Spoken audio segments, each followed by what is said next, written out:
Welcome back to MMA Al Dente. I am the guy who called Josh the Punk Thompson knocking out Eve Edwards.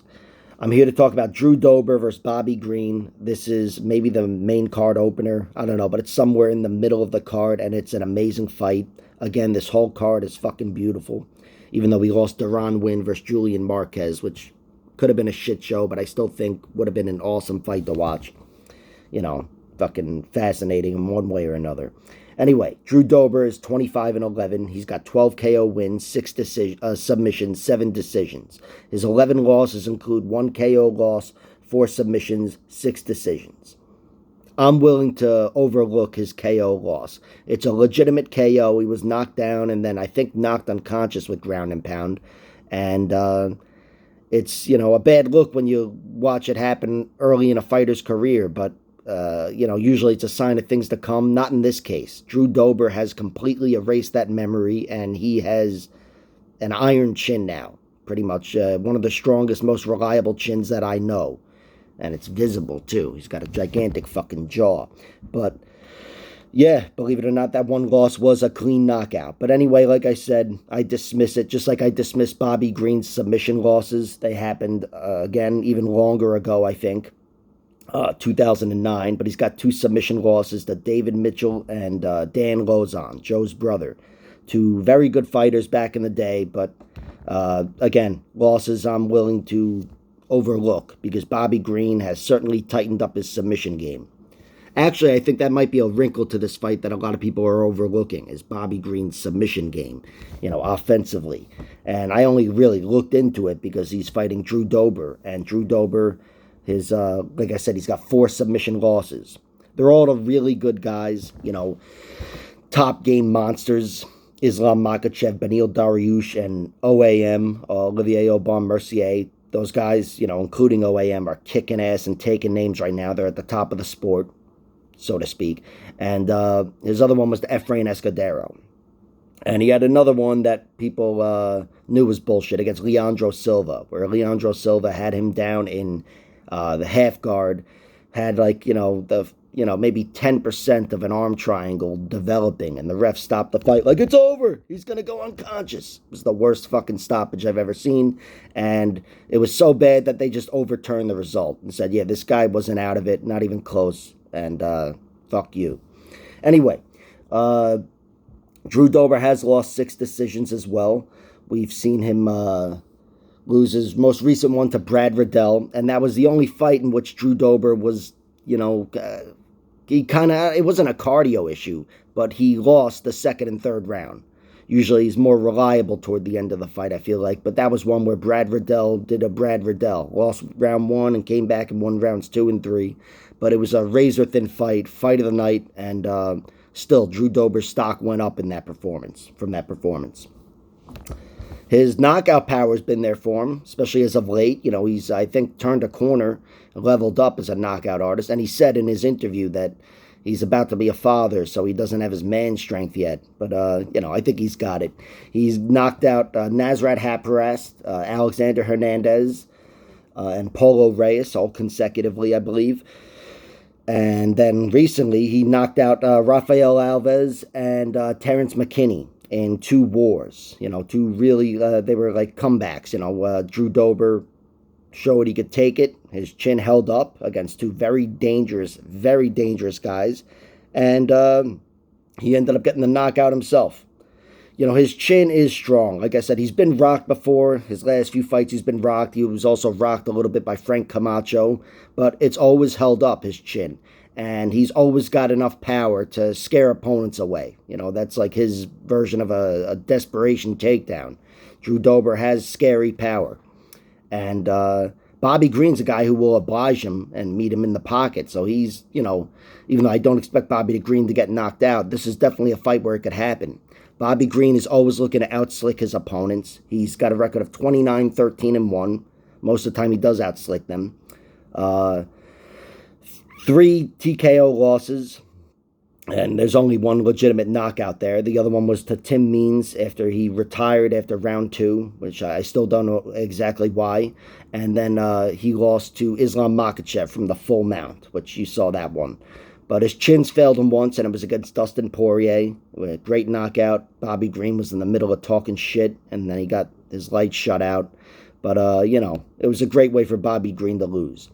His 2 submission losses, as I said, dismissed them. They happened very early on to very skilled fighters. If it was a weakness of his, it probably would have shown up by now over the course of the last 15 years fighting at the highest level.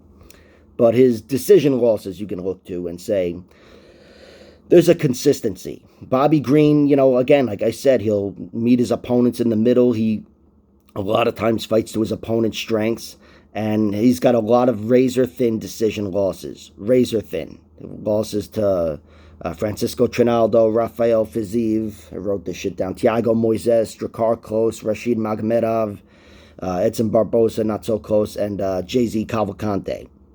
You ask him, he won every one of those fights.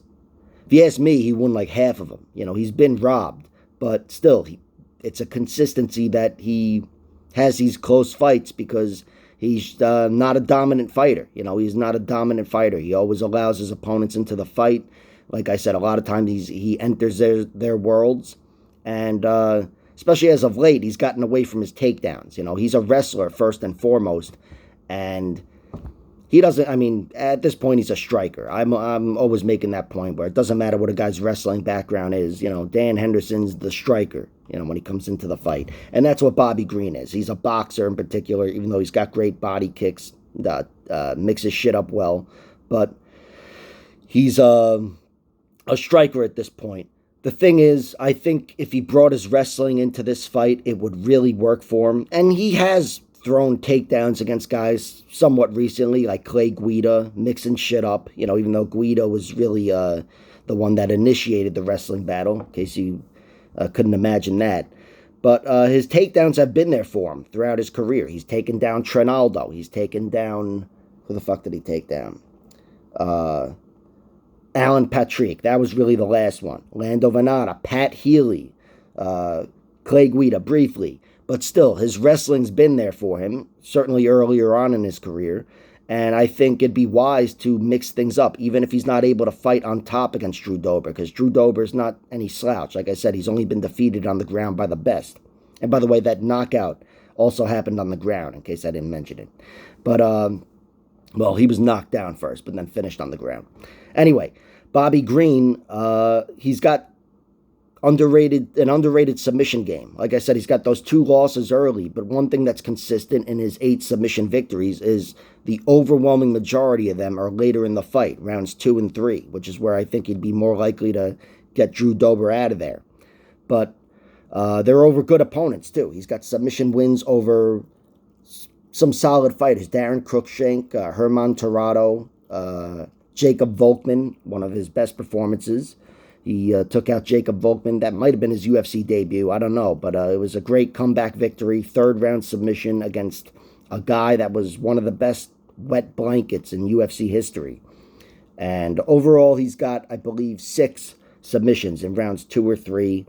And that's why, even though I don't expect him to win that way, I am playing that prop bet because the odds are just astronomical.